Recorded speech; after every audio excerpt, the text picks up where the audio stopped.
IMF کو ملک گروی رکھ دیا ہے۔ یہ پاکستان کی جو معاشی صورتحال ہے وہ پچھلے 3 سال میں نہیں بگڑے، ایک لمبی داستان ہے۔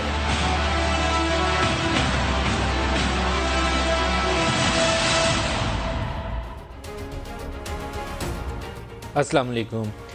Finance bill special cabinet meeting کل ہوگی اور حکومت کے لیے کڑا امتحان ہے۔ کچھ ایسی شرائط ہیں جو عام طور پر سیاسی سطح پر پسندیدگی کی نگاہ سے نہیں دیکھی جاتی۔ کوئی بھی حکومت وقت ہو، اپوزیشن پارٹیز ہوں یا پاکستان کے عوام ہوں، آپ کچھ ایسے ٹیکسز متعارف کروائیں جس سے مہنگائی بڑھنے کا اندیشہ ہو، قیمتیں اوپر جانے کا خطرہ ہو، لوگ اس کو برے طریقے سے دیکھیں گے۔ اسی طریقے سے اسٹیٹ بینک کی اٹانومی کے حوالے سے کچھ ایسی شرائط ایگری کی گئی ہیں، کچھ ایسا طریقہ کار جو ہے وضع کیا گیا ہے جس کو پاکستان میں تمام پولیٹیکل لیڈرز، ایون کہ حکومت کے اندر جو اتحادی بیٹھے ہوئے ہیں وہ بھی بڑی سخت تنقید کر رہے ہیں کہ آپ کیسا اسٹیٹ بینک کا لاء لے کے آ رہے ہیں کہ اسٹیٹ بینک کسی کو جواب دہ ہی نہیں رہے گا، اس کی جو مرضی ہے وہ کرے۔ اسٹیٹ بینک کی autonomy as a matter of principle اچھی چیز ہوتی ہے، لیکن پاکستان میں ہم پہلے بورو کرتے ہیں، ادھار مانگ کے لاتے ہیں بندہ IMF سے کہ ہم نے قرضہ لینا ہے تو IMF سے ایک بندہ بھی بھرتی کر لو تاکہ IMF کا اعتماد ہمارے اوپر رہے۔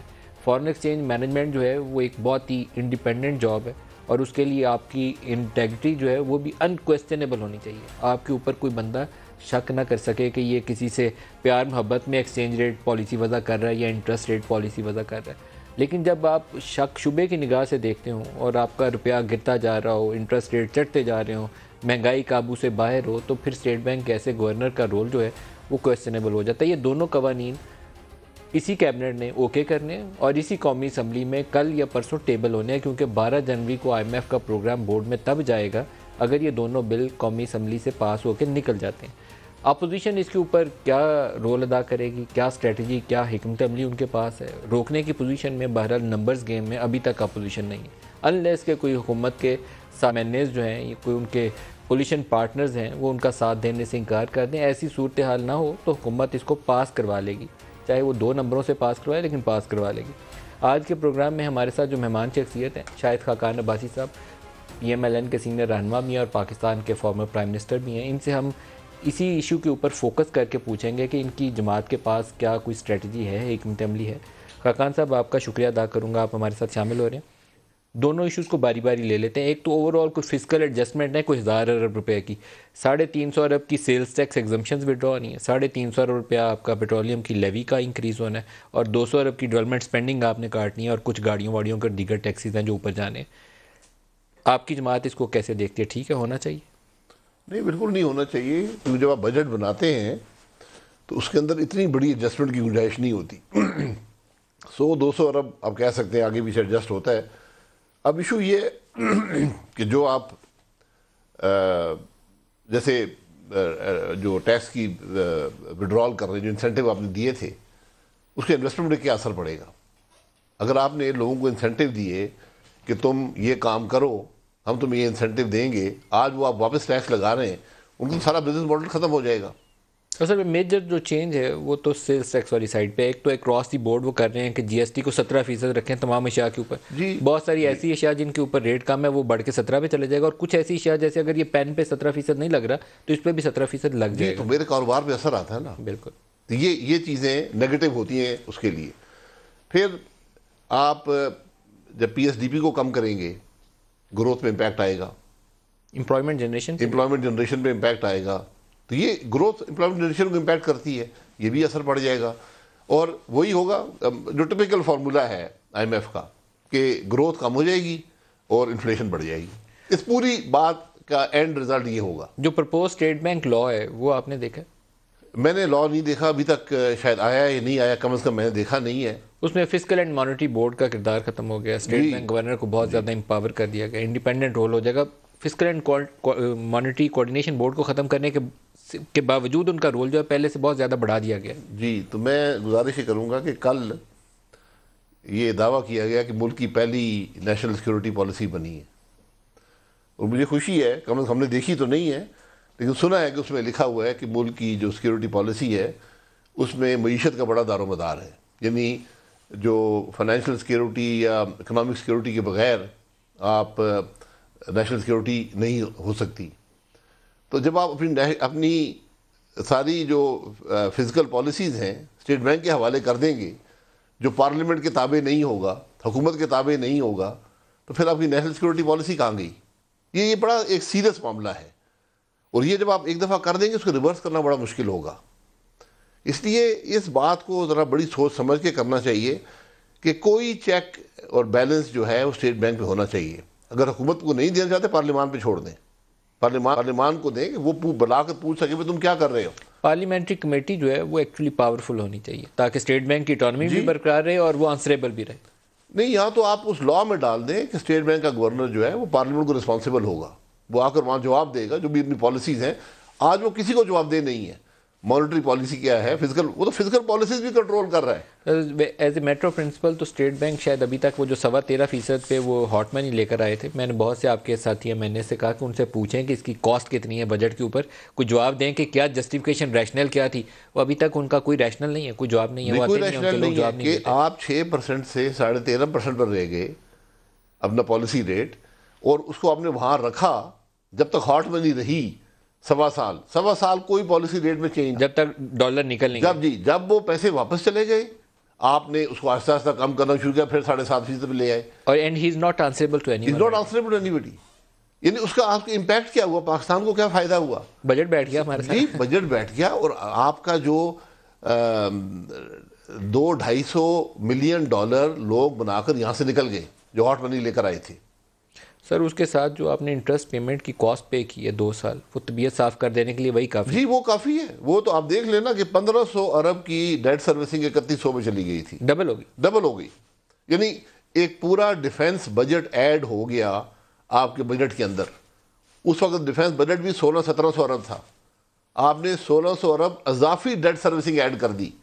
یہیں سے سارا پاکستان کا یہ توازن ہے جو قرضے اب دیے جا رہے ہیں، یہ سارا معاملہ وہیں سے خراب ہوا ہے اس ایک ایکشن کی وجہ سے. آپ کی جماعت کیا کرے گی؟ کل کوئی پارلیمنٹ میں اگر بل ٹیبل ہوتے ہیں، کل ہو جائیں گے یا پرسوں ہو جائیں گے، تو آپ کیا کریں گے؟ نہیں، ہماری جماعت دیکھیں پارلیمنٹ چلتی ہے عددی برتری پر، پارلیمنٹ چلتی ہے پارلیمان کی روایات پر. یہ دونوں یہاں نہیں ہیں. پارلیمان میں منی بل آ رہا ہے، فائنانس بل ہے. اس کا طریقہ کار یہ ہے کہ پارلیمنٹ میں آئے گا، ٹیبل ہو جائے گا، سینٹ کو بھیجا جائے گا، وہ اپنے کامنٹس دیں گے، اور پھر اس پر ڈیبیٹ ہوگی. حکومت بتائے گی کہ ہم کیوں یہ کر رہے ہیں، اس کے اثرات کیا ہوں گے. کیونکہ آپ یہ چیزیں مختلف طریقے سے کر سکتے ہیں جو IMF چاہتا ہے. یا تو آپ ڈائریکٹ امپیکٹ ڈال دیں غریب آدمی پر، یا آپ اس کا ٹرکل ڈاؤن امپیکٹ ڈالیں. یعنی جو لوگ زیادہ کماتے ہیں، یہ جو بزنسز ہیں، ان پہ زیادہ امپیکٹ آئے اور اس کا اثر عوام پر آہستہ آہستہ پہنچے. یہ اب دیکھنا پڑے گا کس طرح یہ کرنا چاہتے ہیں. ماضی میں یہ حکومت ہمیشہ ڈائریکٹ ٹیکسیشن کر کے لوگوں پہ ڈالتی رہی ہے، عام آدمی پہ. اس کے اثرات آپ نے دیکھے، ڈالر کمزور ہو گیا، ڈالر مضبوط ہو گیا، روپیہ کمزور ہوا، اور وہ مہنگائی کی شکل میں آپ کو نظر آتا ہے. مہنگائی اور بڑھے گی کیونکہ پریڈکشنز یہ ہیں کہ مہنگائی جو ہے یہ 13% پہ جائے گی.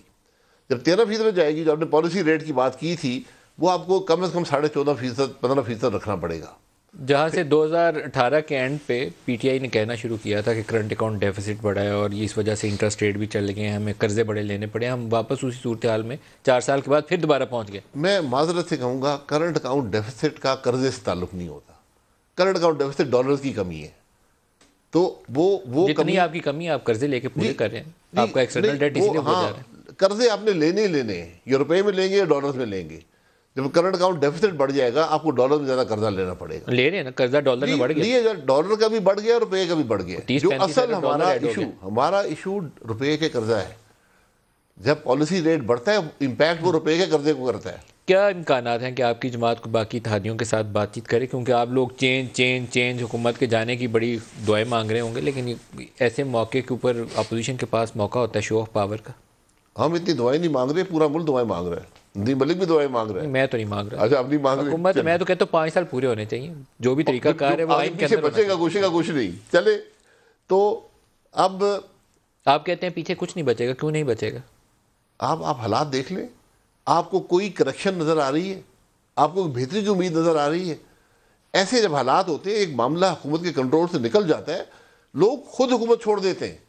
وہ کہتے ہیں ٹھیک ہے یار ہم سے نہیں چل رہا، اب عوام کو فیصلے کا موقع دیں. ہمارے روایات نہیں ہیں، اور اس پارٹی سے ایکسپیکٹ کرنا بھی کوئی مناسب بات نہیں. آج تک چھوڑا کبھی ہے کسی نے؟ جی کسی نے چھوڑا ہے آج تک؟ چھوڑا ہے, نکالیں گے, جیسے بھی ہوا, وہ ایک لمبی کہانی ہے. تو آپ لیکن ان کو چاہتے ہیں چھوڑ دیں یا یہ چاہتے ہیں کہ ان کو کوئی نکال دے؟ لیکن یہاں پر تقریباً ہر حکومت کچھ نہ کچھ پرفارم کرتی رہی ہے, حالات کو بہتر کرتی رہی ہے. یہ تاریخ کی پہلی حکومت ہے جو ہر معاملے میں, ہر پیرامیٹر پر یہ ناکامی کا شکار ہے.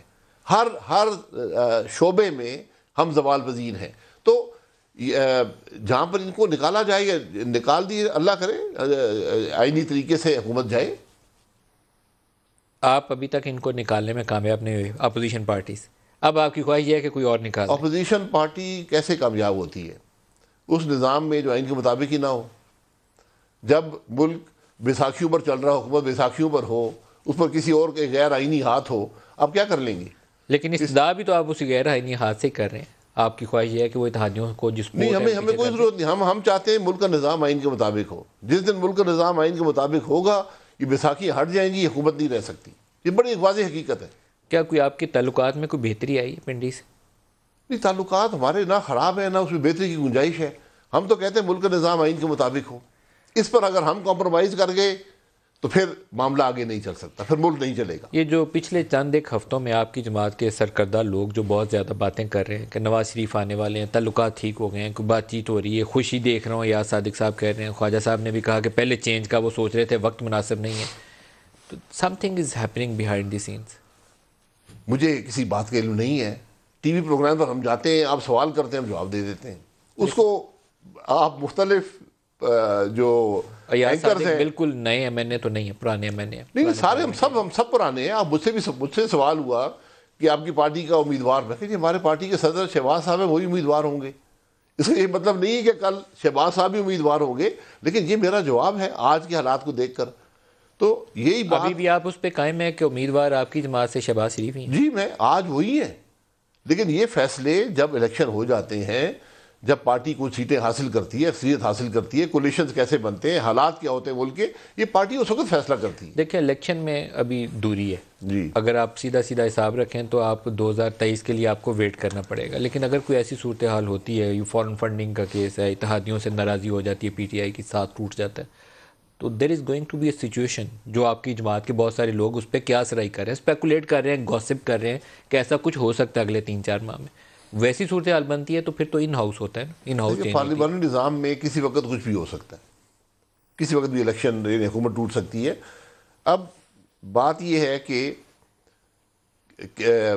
حکومت جو ہے وہ قائم کیسے ہے. میں آپ کو یہ پرسنل نالج بتا رہا ہوں, کم از کم 20 M N A P T I کے ایسے ہیں جو حکومت کے ساتھ رہنا نہیں چاہتے, لیکن وہ کہتے ہیں کہ ہم دباؤ برداشت نہیں کر سکتے, ہم ٹیلی فون کالوں کی مار ہیں. تو جب یہ نظام آئین کے مطابق ہوگا, جب یہ بیساکھیاں ختم ہوں گی, حکومت ایک دن نہیں رہ سکتی. ہم غیر آئینی طریقے سے یہاں تبدیلی نہیں چاہتے. آپ کے بہت سارے جو لوگ ہیں وہ کہتے ہیں کہ کچھ اتحادیوں نے بھی یہ جواب دیا ہے کہ ہم ٹیلی فون کال کا بوجھ برداشت نہیں کر سکیں. ٹیلی فون کال نہ آئے تو ہم آپ کے ساتھ. یہ میں نے خود سنا ہے. آپ نے خود سنا؟ میں نے خود سنا ہے, اور ایک بڑے سینئر آدمی سے سنا ہے, ایک سے نہیں 2 سے سنا ہے. انہوں نے پبلکلی بات کی کہ ہم فون کال, جب وہاں بات ہوئی, وہاں 10-12 لوگ کھڑے تھے, انہوں نے کوئی چھپانے کی کوشش نہیں کی کہ آپ کو کان میں کہہ دیا. انہوں نے کہا جی یہ ہمارے ساتھ ہوا ہے جب جوائنٹ سیٹنگ تھی. تو یہ چیزیں جب تک ختم نہیں ہوں گی ملک نہیں چلتے. نواز شریف خود آئیں گے کہ نکالے جائیں گے؟ دیکھیں, شریف صاحب علاج کے لیے گئے ہیں, وہ علاج مکمل کرائیں گے تو آ جائیں گے. اس سے پہلے آنا ان کا اپنا فیصلہ ہے. ویزا تو ختم ہو چکا ہے, اس کے اوپر اپیل میں گئے ہوئے. جی بالکل, وہ اپیل میں ہیں. پی ٹی آئی والے کہتے ہیں کہ وہ نکالے جائیں گے وہاں سے.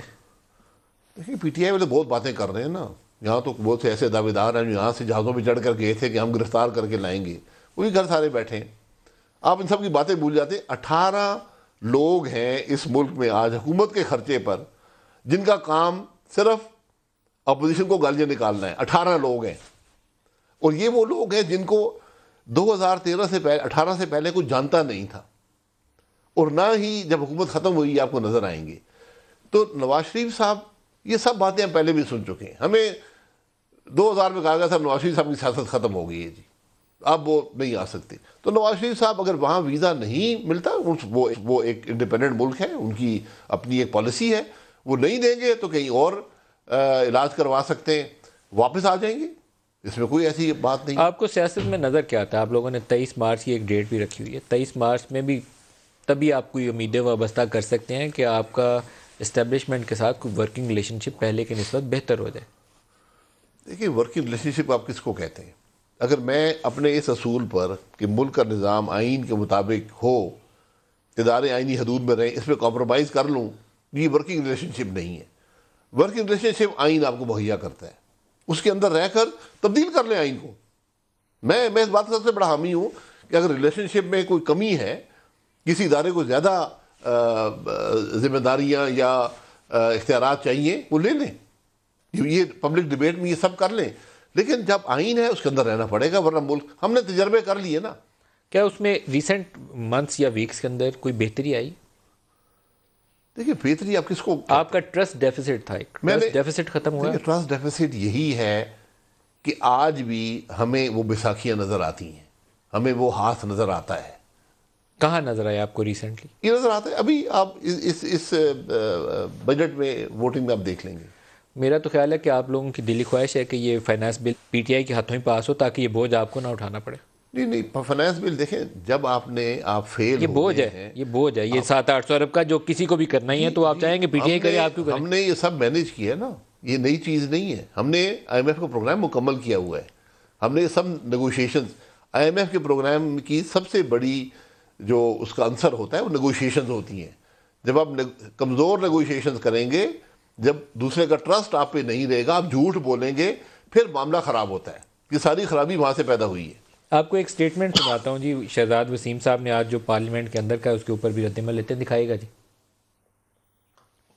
کمیٹی کا اجلاس ہوا، ان کو بلایا گیا، انہوں نے وہاں پر آنا گوارا نہیں کیا. کہتے ہیں کہ پرائم منسٹر نہیں تھا. جناب بات یہ نہیں تھی کہ پرائم منسٹر نہیں تھا، پرائم منسٹر تو نیشنل سیکیورٹی کی جو بریفنگز تھی ان میں بھی نہیں تھے. وہاں پر کون نہیں تھا؟ وہاں پر وردی والے نہیں تھے، اس وجہ سے وہ وہاں نہیں آئے.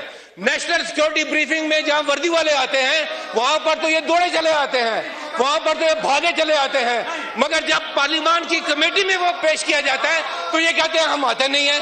تو ان کا چہرہ یہ ہے، یہ جو بات جمہوریت کی کرتے ہیں یہ بھاگتے پیچھے وردی کے ہیں. بتائیے خاقان صاحب، کوئی رد عمل ہے آپ کا اس کے اوپر؟ یہ کیا ہے مسئلہ؟ یہ لیڈر دی ہاؤس ہے سینٹ میں، آپ قومی اسمبلی میں، وہ سینٹ میں. اچھا ٹینشن ہے یہ طریقہ ہوتا ہے بات کرنے کا. بہرحال دیکھیں، آپ کے ساتھی ہیں، آپ بتا سکتے ہیں. نہیں میرے ساتھی نہیں ہیں، یہ تو مشرف کے ساتھی تھے. میں بتا رہا ہوں نا، یہ ایک ٹولہ اکٹھا ہوا ہے جن کا کوئی تعلق نہ اس ملک سے ہے نہ اس ملک کے مفاد سے ہے، یہ تو اپنی نوکریوں کے لیے ہی ہے. تو اب بات یہ ہے کہ ایک آپ نے نیشنل سیکیورٹی پہ بریفنگ رکھی قومی اسمبلی میں، کوئی وزیر وہاں نہیں ہے، وزیر اعظم نہیں ہے. بھائی ہم کس کی بات سنیں گے؟ ایک آدمی، محی الدین صاحب میں پرانا جانتا ہوں، ہمارے دوست ہیں. دیکھو 2 سال پہلے وہ پاکستان آئے ہیں، وہ کیا بریفنگ دیں گے ہمیں؟ میں ملک کا وزیر اعظم رہا ہوں، میں بھی نیشنل سیکورٹی کے معاملات جانتا ہوں. اگر وہ یہ کہتے کہ قومی اسمبلی کو بریفنگ دی جائے گی نیشنل سیکورٹی پالیسی پہ، اس کا طریقہ کار ہے. وزیر کھڑا ہو کے بات کرتا ہے قومی اسمبلی میں، اس پر ڈیبیٹ ہوتی ہے، اپوزیشن تقریریں کرتی ہے، ایشوز ریز کرتی ہے، حکومت جواب دیتی ہے. کیا یہ جو نیشنل سیکورٹی پالیسی پاس ہوئی ہے، یہ قومی اسمبلی میں آپ کو ڈیبیٹ نہیں کرنی چاہیے تھی؟ بالکل ہونی چاہیے. چاہے بند کمرے کا اجلاس کر لیں، ڈیبیٹ تو کریں. ڈیبیٹ کریں نا، کون روک رہا ہے؟ ہمیں کہتے ہیں جی وہ ایک آدمی آپ کو بریفنگ دے گا جو نہ الیکٹڈ ہے، نہ اس کا اس ملک سے 2 سال پہلے تو کوئی تعلق تھا. اس لیے آپ بات وہ کریں جس کے اندر وزن ہو. آپ کہتے ہیں جی ہم نے آپ کو نیشنل سیکورٹی پالیسی میں بریفنگ دینی ہے، پالیسی بنانے جا رہے ہیں، قومی اسمبلی کو بتانا چاہتے ہیں، چلیں جی بیٹھے ہیں. ایک آپ کو شیخ رشید صاحب کا بھی بیان دکھاتے ہیں، دکھائیے گا جی. ہر پارٹی یہ چاہتی ہے اسٹیبلشمنٹ اس کے سر پہ ہاتھ رکھے. اسٹیبلشمنٹ کا یہ فیصلہ ہے کہ جو منتخب حکومت ہے اسٹیبلشمنٹ اس کے ساتھ ہوگی. نواز شریف آتا ہے، آئے نہیں آتا، دفعہ بلا نہ آئے. 5ویں سال میں عمران خان مہنگائی ختم کرے گا. سر اسٹیبلشمنٹ دوبارہ وہیں پہ بات آ گئی جہاں سے ہم نے شروع کی تھی. چاہتے ہیں آپ کہ آپ کے سر پہ دست شفقت رکھے اور نون پی ٹی آئی کے سر سے دست شفقت اٹھ جائے؟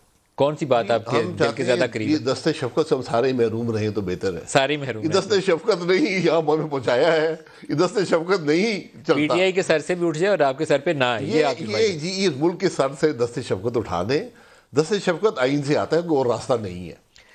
مریم ابھی ڈسکوالیفائڈ ہیں ایز اٹ از، تو وہ قومی اسمبلی کے رکن بھی نہیں بن سکیں گی۔ نواز شریف بھی لائف ٹائم ڈسکوالیفیکیشن ہے ان کی۔ آپ کی جماعت کی سیاست جو ہے اس کو لے کر آگے کون چلے گا؟ ہمارے صدر شہباز صاحب ہیں، وہ لیڈر اپوزیشن بھی ہیں، وہی سارا کام کرتے ہیں۔ مریم مان لیں گے اس کو؟ کیوں نہیں مانیں گی؟ ابھی ریسنٹلی جتنی اگریسو پالیٹکس کی ہے اس میں مریم پیش رہی ہیں آپ کی جماعت سے، تو اب فیوچر پالیٹکس کے اندر فیس آف دی پارٹی مریم ہوں گی یا شہباز ہوں گے؟ صدر شہباز صاحب ہیں، جو مریم بھی بات کرتی ہیں، ہم سب بات کرتے ہیں، وہ پارٹی کی پالیسی ہوتی ہے، پارٹی کی نمائندگی کرتے ہیں۔ میں آپ کے پروگرام پہ آتا ہوں تو میں ہر بات جو یہاں کرتا ہوں وہ شاید پارٹی کی بات نہ ہو، کیونکہ آپ سوال کرتے ہیں، لیکن میں جب پبلکلی کوئی خود سٹیٹمنٹ دوں گا وہ پارٹی کی پالیسی ہوتی ہے۔ مریم کا رول کیا ہے پی ایم ایل این کے اندر گوئنگ فارورڈ؟ وہ نائب صدر ہیں آفیشلی، لیکن مریم بی بی نے سیاست میں جگہ بنائی ہے، آپ کو پسند ہوں یا نہ ہوں۔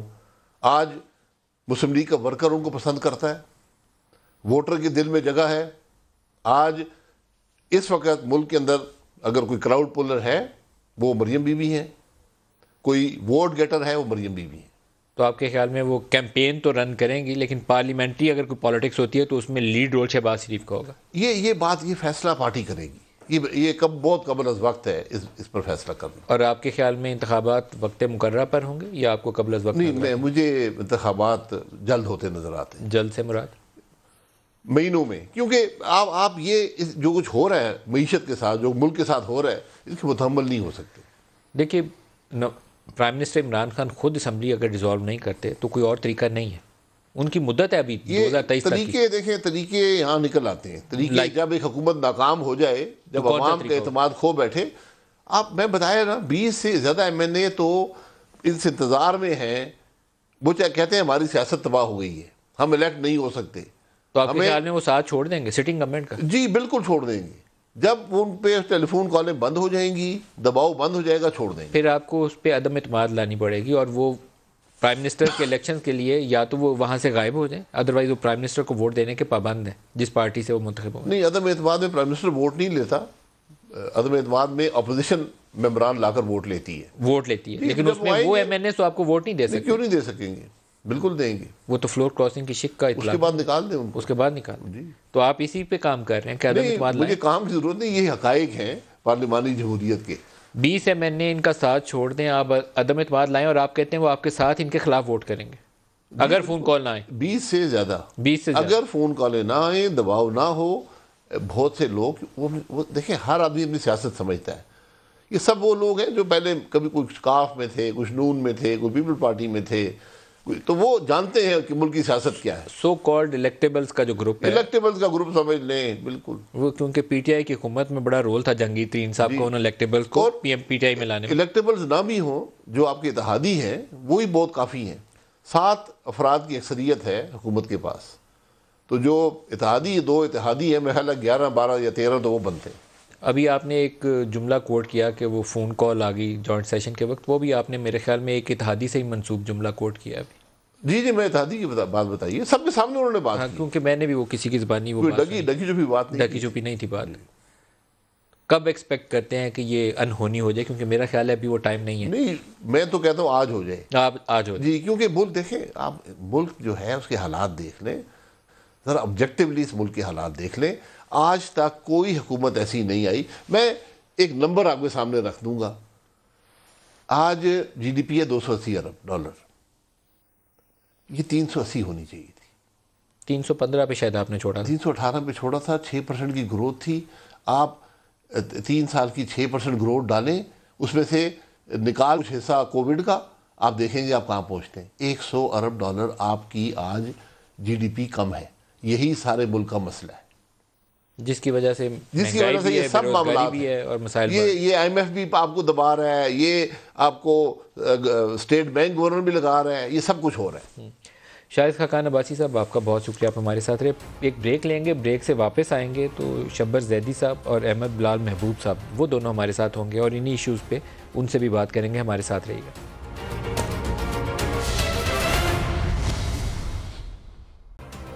پروگرام میں دوبارہ خوش آمدید کہتے ہیں۔ احمد بلال محبوب صاحب بل ڈیٹ کے ہیڈ ہمارے ساتھ ہیں۔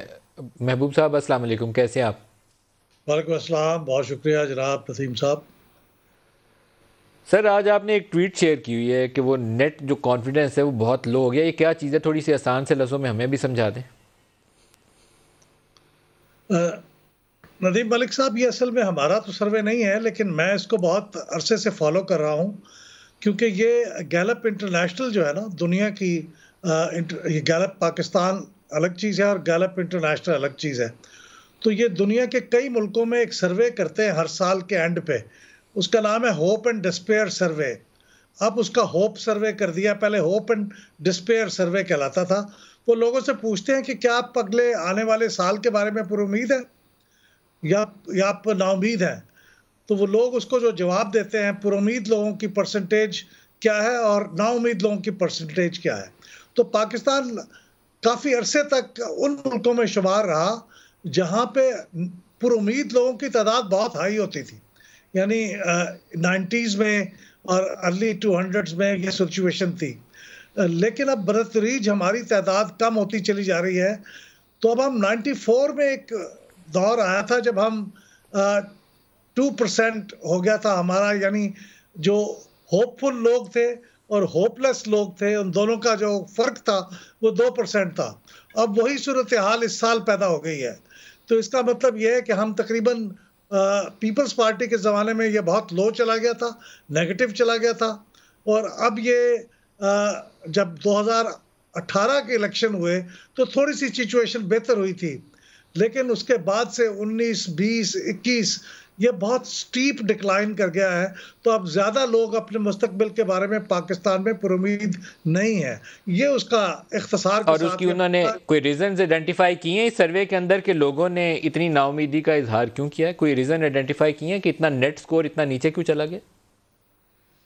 دیکھیے، میں تو ابھی صرف اس صورتحال کو دیکھا ہے اور اس کا دنیا کے مختلف ملکوں سے کمپیئر کیا۔ خاص طور پہ مجھے شوق ہوتا ہے کہ میں دیکھوں کہ انڈیا میں کیا صورت ہے۔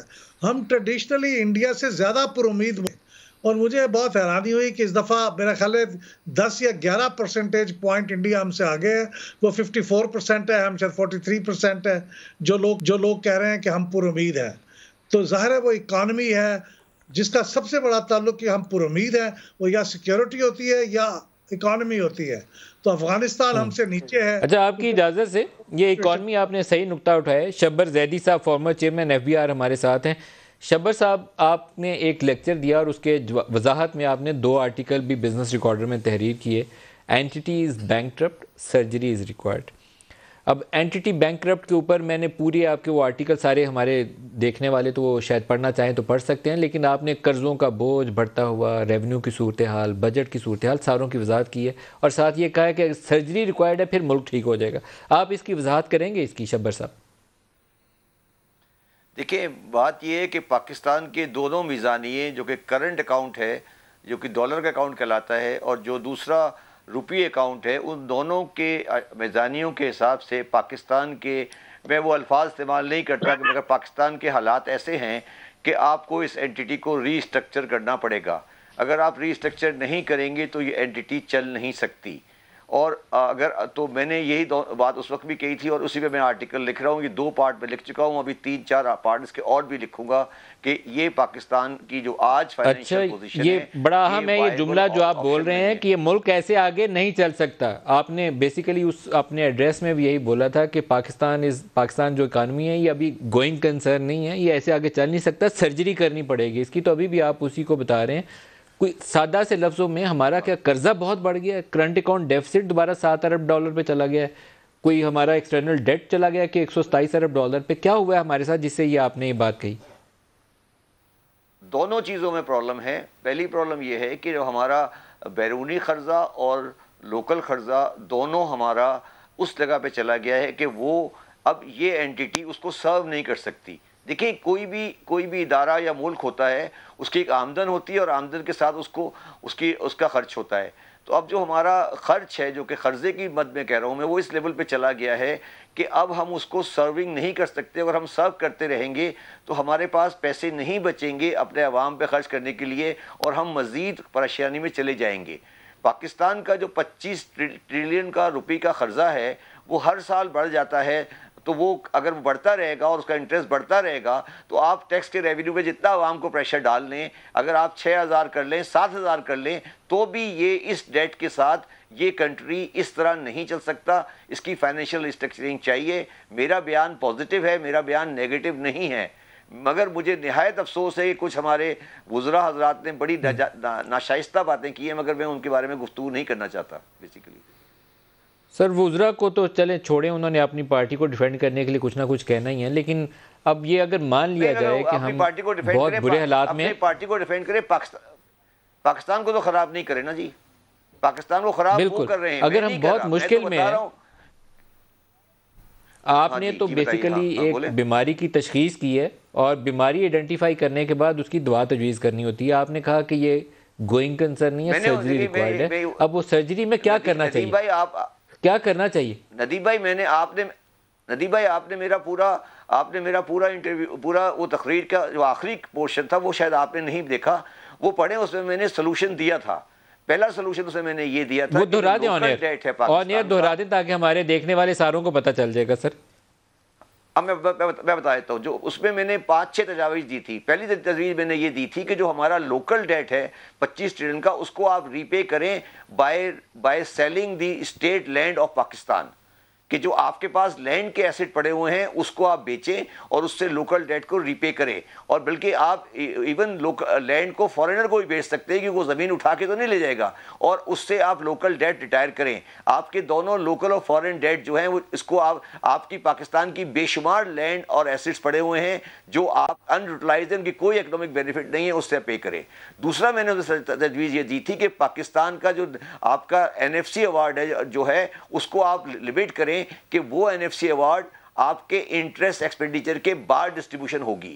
آپ 18ویں ترمیم میں امینڈمنٹ کریں. اس کے بغیر یہ بیلنس شیٹ چلنے والی نہیں ہے. جو قرضے لیے ہیں پاکستان نے وہ صوبوں نے لیے ہیں، وہ صوبوں میں خرچ ہوئے، اسلام آباد میں خرچ نہیں ہوئے. تو جب تک آپ ایلوکیشن کر رہے ہیں NFC کی، وہ انٹرسٹ مائنس کرنے کے بعد کر لیں، جس کی بعد اس کو آپ پرائمری ڈیفیسٹ کہتے ہیں. تیسری تجویز میں نے اس میں یہ دی ہے کہ پاکستان کا جو ایکسپورٹیبل سرپلس ہے وہ صرف اس وقت ارائز ہوگا جب ایکسپورٹ سدرن پاکستان میں ارائز ہوگی. ادروائز آپ کبھی بھی ایکسپورٹیبل سرپلس نارتھ میں ریلائز نہیں کر سکتے، کیونکہ آپ کو انرجی کا ٹرانسپورٹیشن چاہیے اور آپ کو فوریج گڈس کی ٹرانسپورٹیشن چاہیے، جس کی وجہ سے پاکستان ڈیفیسٹ ہو جاتا ہے. چوتھی تجویز میں نے یہ دی تھی اس کے اندر کہ آپ آپ کا جو آپ کی جو امپورٹ بل ہے اس میں آپ امیجیٹلی یہ پرنسپل رکھیں کہ ہمارا امپورٹ بل امپورٹ سبسٹیٹیوشن کے لیے ہوگا. آپ نے جو پچھلے 2 سالوں میں جو امپورٹ کا بل مینیج کیا ہے اس کے ساتھ پاکستان نہیں چل سکتا. اس کے بعد 5ویں تجویز میں نے یہ دی تھی کہ آپ کا جو انرجی کا بل ہے اس میں آپ تمام انرجی کی باتیں کرتے ہیں، مگر کہیں پہ بھی آپ نے کنزرویشن آف انرجی کی بات کبھی نہیں کی کہ آپ جو بجلی اچھا یہاں بریک بہت قریب آ گیا، بریک لے لیں، بریک سے دوبارہ اس ایشو کو ٹیک اپ کرتے ہیں. ہمارے ساتھ رہیے گا جی.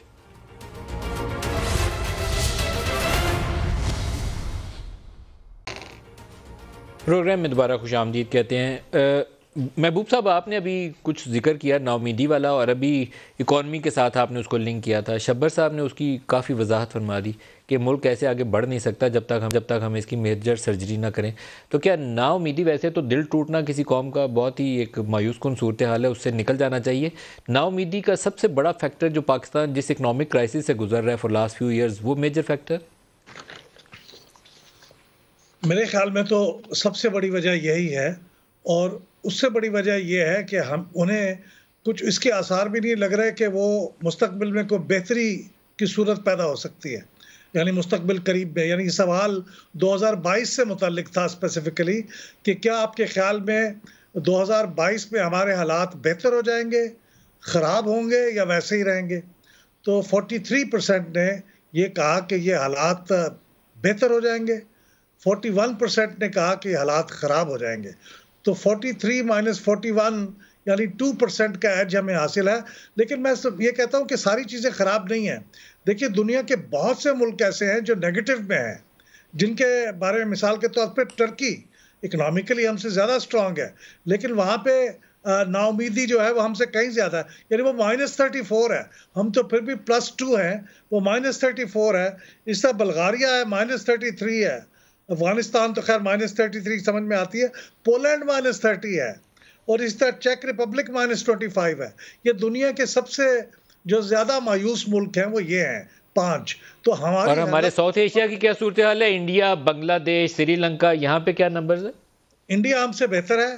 انڈیا کے 54% لوگ وہ کہتے ہیں کہ وہ 2022 سال ان کے لیے بہتر ہوگا. ہم 43 ہیں تو 11% کا فرق ہے.